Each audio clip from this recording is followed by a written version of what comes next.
Mes sincères salutations à vous, chers builders et chères buildeuses. Aujourd'hui, nous nous retrouvons pour la deuxième partie de ma série documentaire, le Goldoc. Petit rappel, dans la première partie intitulée « Le cadre spatio-temporel pour l'architecture d'un bâtiment », j'ai mis en évidence l'importance capitale de respecter l'architecture d'un bâtiment suivant à l'époque dans laquelle il se trouve. Et par la suite, j'ai décidé d'illustrer mes propos en me basant sur le château de Versailles. Et pour terminer, j'ai inclus un exemple scénaristique.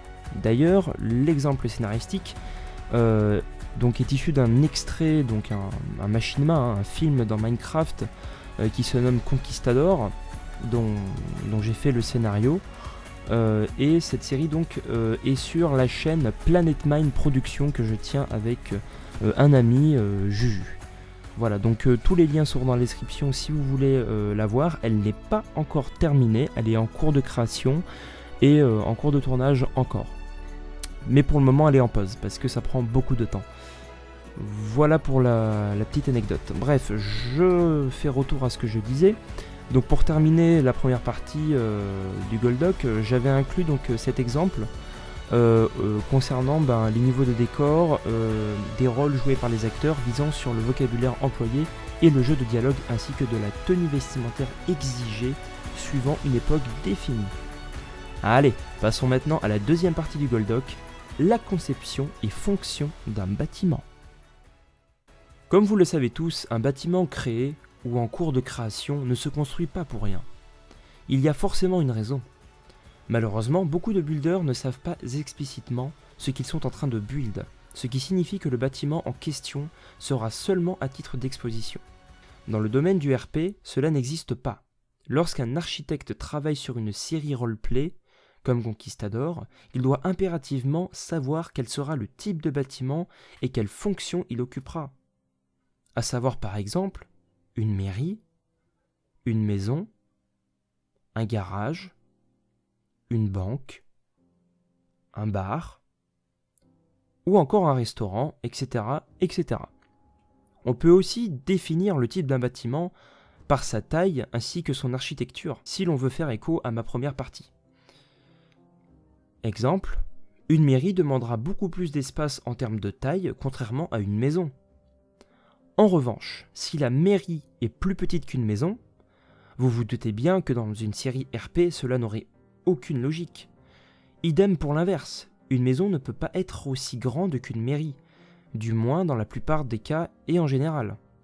Cependant, cet exemple peut tout à fait être discutable, mais c'est seulement un exemple.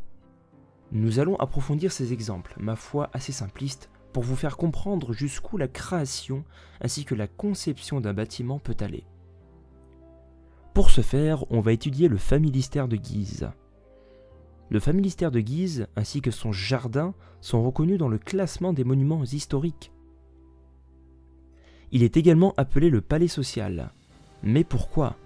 Pourquoi peut-on l'appeler palais social ? Vous allez comprendre pourquoi par la suite. Il faut savoir que le familistère est situé dans un haut lieu de l'histoire économique et sociale.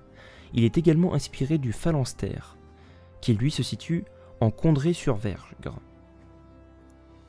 En effet, ce qui fait la particularité de ce bâtiment, c'est qu'il peut être étudié en sociologie.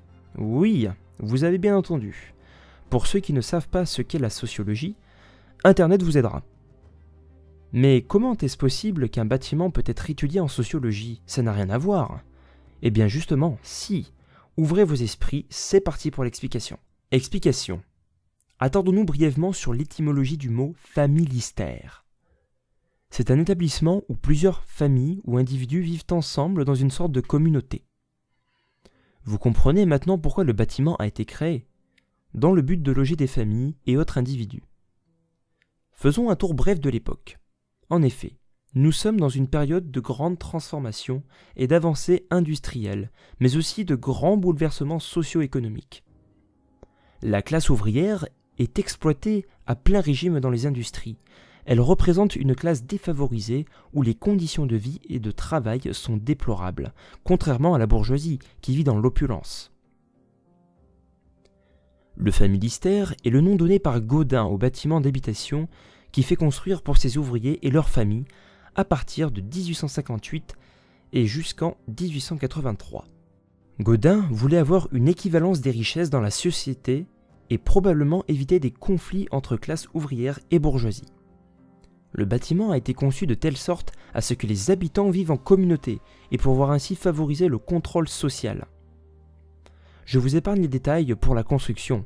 Néanmoins, repérez la place centrale accompagnée d'un contour constituant des logements se situant face à face. Les habitants peuvent donc se surveiller mutuellement. C'est pour cela que l'on parle de contrôle social. Ainsi, la conception d'un bâtiment peut être élaborée à partir de certains faits et idées. Pour conclure cette vidéo, un bâtiment, n'importe lequel qu'il soit, doit être créé dans le but de remplir une fonction principale, et ce, de par sa conception jusqu'à sa réalisation. Et cette vidéo est à présent terminée. Je vous remercie de l'avoir regardée, pour ceux qui sont arrivés jusqu'au bout. Voilà. Donc sachez que pour moi c'est un réel plaisir de vous faire partager la passion que j'ai pour la construction sur Minecraft et également en histoire. Donc merci encore pour votre fidélité. N'hésitez pas à lâcher un petit commentaire donc, dans la vidéo si vous en voulez encore d'autres. Et sachez que oui, il y en aura d'autres. Hein. Ça, il y a vraiment pas de problème. Donc c'est un réel plaisir. Je remercie encore le graphiste donc, de la chaîne